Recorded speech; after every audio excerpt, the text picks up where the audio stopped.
Meus amigos, essa semana a gente vai ter mais uma reunião do Copom e mais um capítulo dessa história que tá bem tensa entre o governo e o Banco Central. Quero te explicar um pouquinho sobre tudo isso que tá acontecendo esses últimos meses, o que é que a gente pode esperar daqui pra frente e mais, como que isso vai impactar no mercado financeiro e também nos seus investimentos, o que é que você pode fazer com base nisso tudo que tá acontecendo. Para você entender bem a fundo sobre todos os detalhes, primeiro você precisa ter muito em mente o que é o Copom, qual que é o seu objetivo e qual foi essa treta que estava rolando nos últimos meses entre o Lula e o Copom, também o Banco Central. Basicamente, o Copom é o Comitê de Política Monetária. É uma reunião que acontece a cada 45 dias que vai juntar o presidente e os diretores do Banco Central e o que eles vão fazer? Eles vão analisar todo o cenário econômico no país. Então, eles vão analisar a expectativa de inflação, o cenário externo, ou seja, o cenário internacional, vai analisar ali a balança de pagamentos, vai analisar a atividade econômica aqui no Brasil e com base nisso tudo, eles vão determinar qual que vai ser a taxa básica de juros do Brasil pelos próximos 45 dias até a próxima reunião do Copom. Ou seja, vão determinar qual que é a taxa Selic. E aí, essa taxa Selic, ela vai gerar impactos em tudo que está acontecendo na nossa economia. Então, uma Selic mais alta gera alguns determinados impactos, uma Selic mais baixa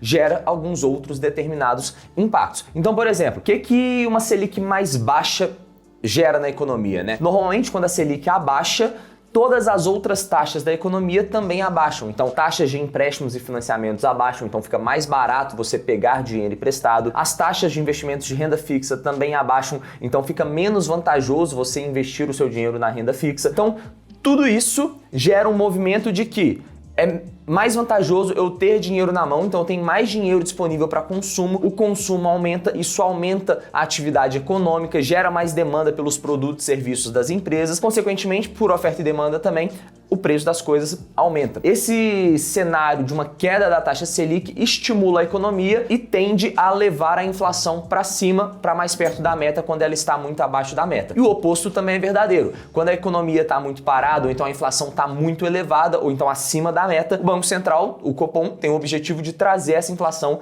para perto da meta novamente. Então o que ele vai fazer? Ele vai subir a taxa Selic, porque com isso vai ficar mais caro pegar dinheiro emprestado, então as pessoas vão ter menos dinheiro disponível para consumo e os investimentos de renda fixa vão se tornar mais vantajosos. Ou seja, menos dinheiro disponível para consumo, preço das coisas cai, é menos inflação. E aí, quando a gente está falando sobre um cenário de queda da taxa de juros, esse é o sonho do Lula, né? Por quê? Ele está começando o governo dele agora, se ele começa o governo e já começa a ter um ciclo de queda na taxa de juros, a economia vai sendo estimulada, então isso é positivo, porque vai gerar a impressão de que as medidas que o Lula está tomando, ou o fato do Lula estar na presidência, está fazendo o país crescer, quando na verdade pode ser isso, mas também pode ser um fato muito importante que é a política monetária. Então a política monetária estaria influenciando nisso. Só que a taxa Selic hoje está em 13,65% ao ano, 13,75% a Selic meta, né? Mas qual que é o risco de abaixar a taxa Selic hoje? Por que isso é tão prejudicial? Primeiro,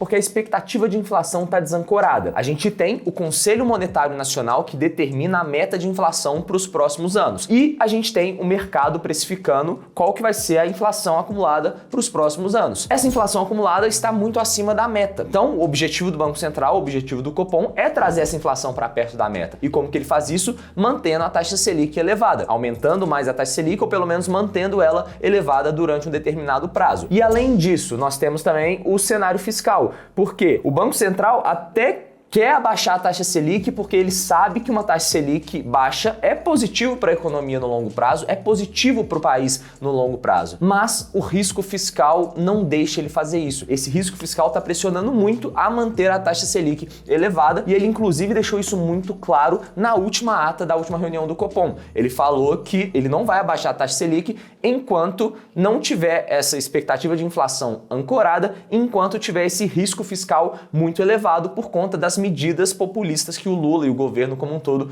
estão tomando. E aí, a consequência disso foi que o Lula ficou puto e falou que o Banco Central está tentando boicotar o governo pelo fato dele não querer abaixar a taxa Selic. Por quê? O Lula quer abaixar a taxa Selic, mas o Banco Central não quer porque acha isso muito arriscado para a economia, pensando em todo esse cenário que a gente está vivendo. E aí o Lula criou todo um movimento, criou todo um discurso de que o Banco Central, o Copom, está boicotando o governo ao tentar deixar a taxa Selic elevada elevada ali. Então o Lula falou para abaixar, o Banco Central não quis abaixar e o Lula criou esse movimento de que não existe motivo para deixar a taxa Selic elevada. E isso que o Lula fez, a gente pode falar que foi praticamente uma jogada de mestre. E por que jogada de mestre, né? Porque ele realmente precisaria abaixar a taxa Selic com todo esse cenário, que realmente não tem motivo para deixar a taxa Selic elevada? Foi uma jogada de mestre porque o Lula criou essa possibilidade de permitir que ele faça qualquer coisa, ele pode adotar qualquer política, faz tudo que ele quiser lá no governo, sem se preocupar se vai dar ou não. E a gente sabe que várias das políticas que o Lula adota, várias dessas políticas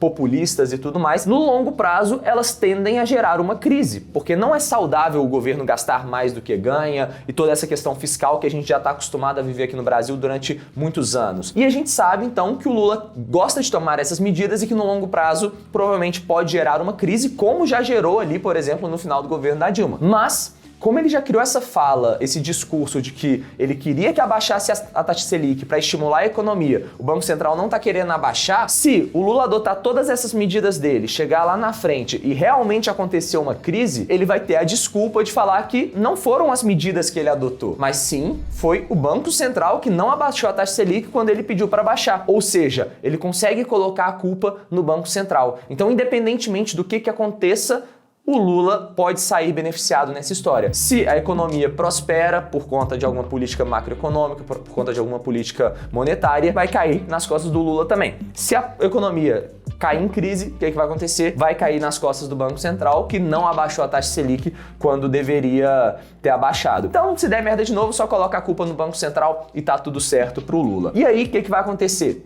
Na próxima quarta-feira, na próxima terça e quarta-feira, mas na quarta-feira vai sair o resultado da próxima taxa Selic dos próximos 45 dias. E aí o mercado tá todo esperando o que vai acontecer. Por quê? Primeiro, já tem todo esse histórico de tensão entre o Lula e o Banco Central. E segundo, a gente quer saber o que vai acontecer daqui para frente. Qual que vai ser o discurso que o Banco Central vai adotar nesse comunicado? Se vai ser um discurso mais amigável, se vai ser um discurso um pouco mais rígido também, igual ele já adotou na última ata do Copom, se ele vai abaixar a taxa Selic, se ele vai manter como está, e cada uma dessas coisas gera uma interpretação diferente que a gente vai falar aqui agora. O Banco Central está esperando o governo apresentar um novo arcabouço fiscal, até mesmo para reduzir esse risco fiscal do que está acontecendo, né? A gente não sabe exatamente como que o governo vai se comportar em relação aos seus gastos, e apresentar esse novo arcabouço fiscal reduz incerteza, e tendo menos incerteza, isso já é um ponto positivo para conseguir tomar medidas econômicas mais condizentes com a possível realidade. Pode ser que eles falem alguma coisa, mas na prática façam outra completamente diferente, mas pelo menos tendo um discurso um pouco mais sinalizando ali qual caminho vai seguir, isso já é um ponto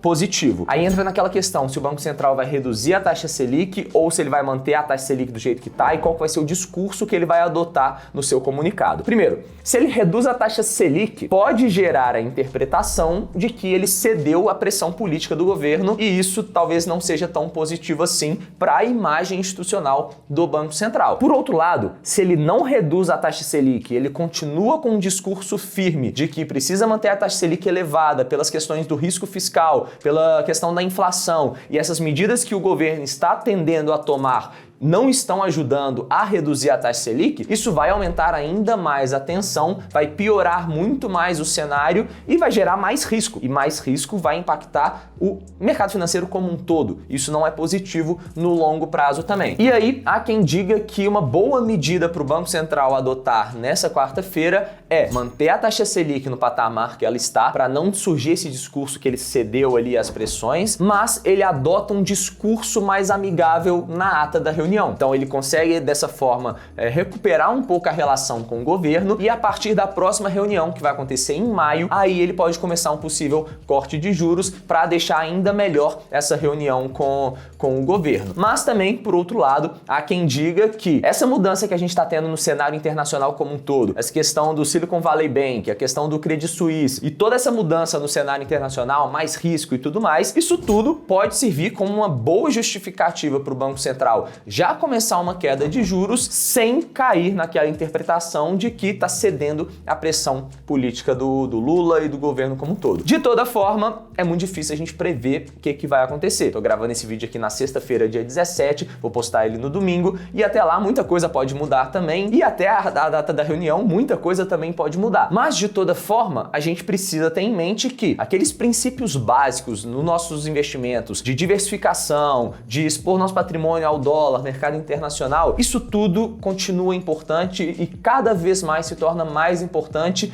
e mais válido do que nunca. Por quê? A gente não pode concentrar todos os ovos na mesma cesta. A gente não pode estar com todos os ovos concentrados aqui no Brasil, dependendo de qual vai ser a política econômica, fiscal, monetária que o governo está tomando e o que vai acontecer com a nossa bolsa de valores, com a nossa renda fixa. Não. Então, diversifique o seu patrimônio em ações, fundos imobiliários, renda fixa aqui no Brasil, tesouro direto também, mas coloque um pouco lá fora, porque isso vai te trazer uma segurança adicional caso aconteça algum determinado risco. E a gente sabe que o risco Brasil é muito elevado, independentemente de qual político esteja no poder. No longo prazo a gente tem muito risco e o dólar no longo prazo também tem a tendência de ir para cima. Então, considere diversificar os seus investimentos, porque você não pode ficar refém de tudo aquilo que está acontecendo no Brasil. Espero que você tenha gostado desse vídeo. Foi um vídeo um pouco mais técnico, explicando essas questões dessa treta que tá rolando. Qualquer dúvida pode deixar nos comentários. Tamo junto e até a próxima.